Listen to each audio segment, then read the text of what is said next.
secure.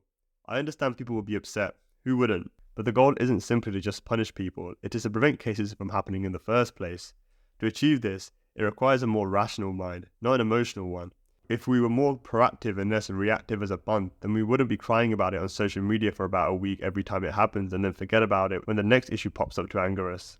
We would be making it a priority and working towards preventing it. Problems. If we don't want it to happen, we must understand why would somebody do Beadbi in the first place. The following are 4 possibilities. 1. Paid by others. 2. Desperation. 3. Ignorance of its value.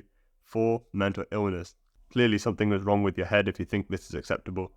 Then we should also ask, how can it be allowed to happen despite the above? We as a Panth must take some responsibility ourselves too. Simply blaming the evil nature of others for suffering is like blaming gravity for a plane crash. In Kaljug, there are always going to be enemies and those seeking the destruction of our Panth.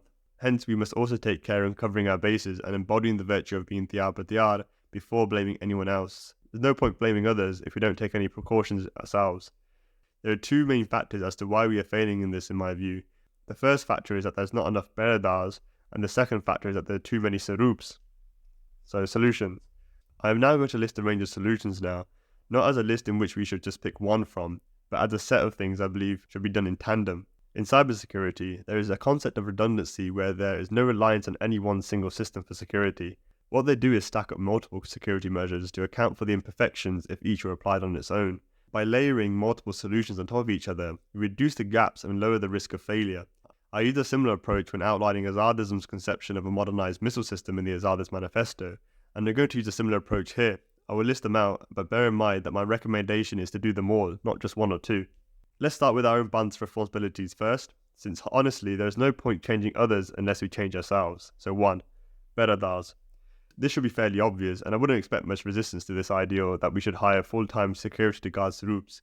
We claim Sri Gransa to be the king of kings and all that, yet we don't seem to treat it like it is. What monarch is just left unattended? There are so many in Gurdwara where Sarups are just left on the Palki or in Sachkhand, and there is at best half a Sri Gyani in the vicinity, sometimes not even that. There is nothing stopping members of the public walking straight in and doing whatever they want, which we have seen plenty of times now. Yet look at worldly kings, PMs and presidents who we consider to be minor in comparison. Every movement is tracked and no one can get close to them without standards and procedures. They are guarded intensely by security details, with the best training and equipment. If we truly believe in the status of the Guru, then we should make an effort to show it. Full-time, salaried physicians should be commissioned for such roles, where there are fully armed Beradars guarding the Palki around the clock. The Gurdwara themselves should have risk assessments done to assess weak points in security. There should also exist plans and procedures in place to detail what to do in this or that scenario, and then these should be drilled regularly. Number 2. Artificial scarcity. The above may sound great to many of you, but only the naive would think it's realistic to implement such a thing for every Gurdwara in the world. There are simply too many to account for. So what should we do? I think let's scale it back and reduce the amount of available Sarups for the time being. This will allow us to concentrate efforts and adopt a quality of quantity mindset with this. There are frankly far too many Sarups in circulation to manage effectively, and evidently, serious cases of Beadbi occur as a result of this negligence. The proliferation of Sarups also contributes to the Nirgam Beadbi of them as well, as mentioned earlier. Because there are so many these days, it is just taken for granted, and the value is evidently lost. The reason why gold is so expensive is because everyone wants it, but there's not enough of it. It is a basic economic concept, and it works with the opposite way around too.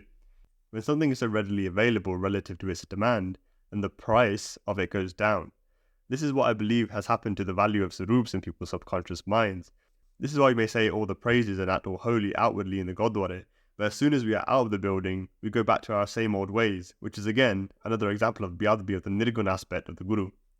You can pay all the lip service you want, but as a community, our double standards and hypocrisy is clear to see. Therefore, I state that we as a Panth have not yet earned the privilege to have so many Sarups all over the place. There are a few ways in which we can attempt to reduce this supply, such as unifying Gurdwara and Sanghat in cities into one central location and pooling resources, something I might cover in more detail elsewhere. However, the single biggest resistance to such an idea is current committees themselves, who use the Sarups as a prop to make money with via the Golak, weddings and account paths. I recommend reading my post I released recently on Pakanda paths, which goes into that sort of argument a bit further. It is just a revenue generator for them. Therefore, I propose the following. relegate the status of any Swarup that does not match these 3 criterion.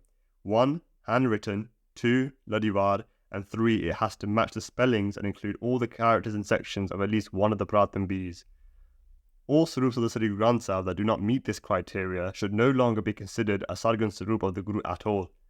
Since most currently available in Gurdwara are not handwritten or Ladivad especially, this instantly creates the desired scarcity of Sargun Swarups and now allows us to prioritize efforts on a far more manageable supply.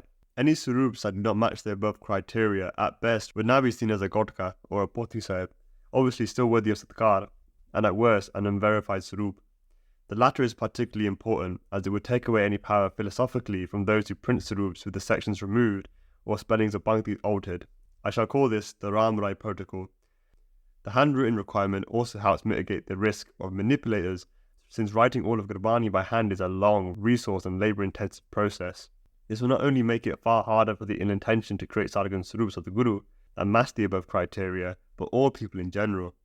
This is desirable because it will keep the supply low and will likely require community effort to produce new Swarups, not just the effort of printing press. Which would be really nice, to be honest. Jewish communities do something similar with their scriptures today, and when it is completed, they have a big celebration. That's how we should do it as Sikh communities around the world, be they towns or cities. Just come together amongst yourselves for a combined purpose.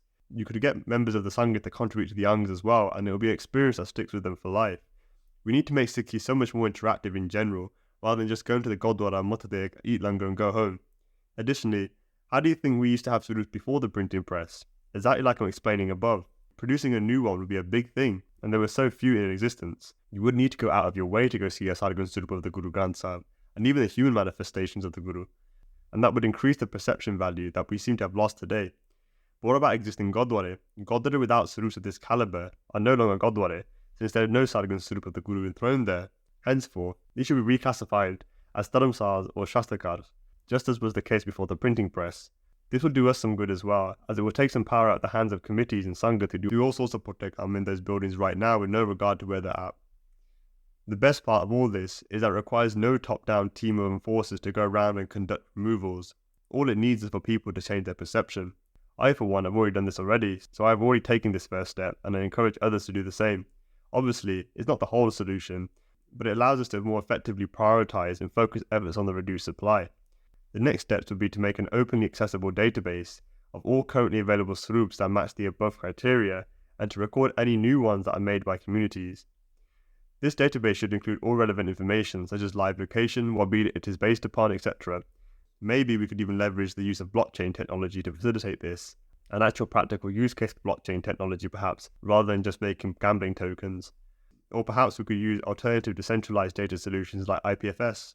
Ideally, we would have many independent bodies who would make and maintain their own databases, just like we have multiple Bani search engines today. It diversifies our risk when we do this, since if one goes down, we have backups. We really need to start becoming more professional as a Panth and leverage the latest technologies around us rather than it using us. Then we can pool funds to hire Beradars who would be assigned for the protection and preservation of a Swarup, whose information should also be added to the database. As part of this, a contract must be drawn and signed by the individuals stating their commitment to this role, as well as any punishments if anything is to happen to the Swarup they are assigned to. For example, infractions could range from modification of a single character to the destruction of a Swarup. This will be handed out regardless if the Beradar is at fault, since it was their responsibility to ensure no sacrilege occurs as per the terms of that contract. Regardless of who does the Beadbi to that particular Swarup, is their head on the line. This helps ensure the incentive is always there to avoid negligence. Even now, before we get to the Beradar stage, or perhaps in conjunction with it, we should have accountable persons named and attached to Swarups who should be the actual Jathadar or committee members of the Gurdwara.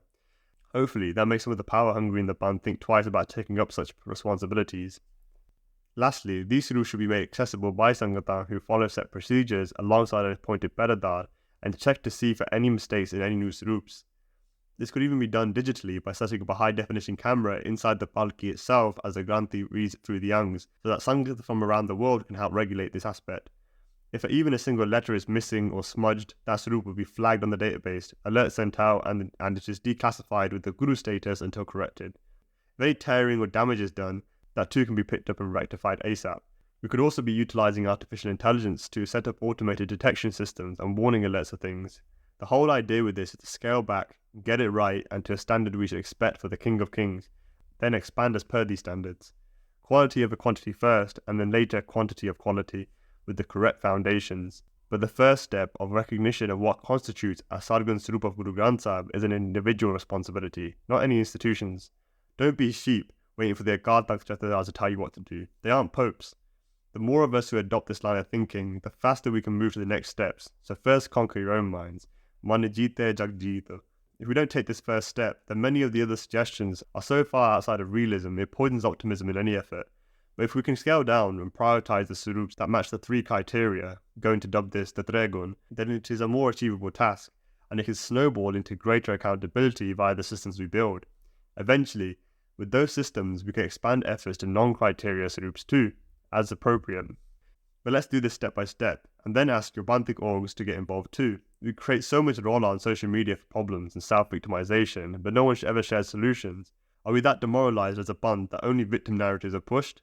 Do we want to stay in constant cycles of outrage culture? I don't. I don't think a lot of you guys do either.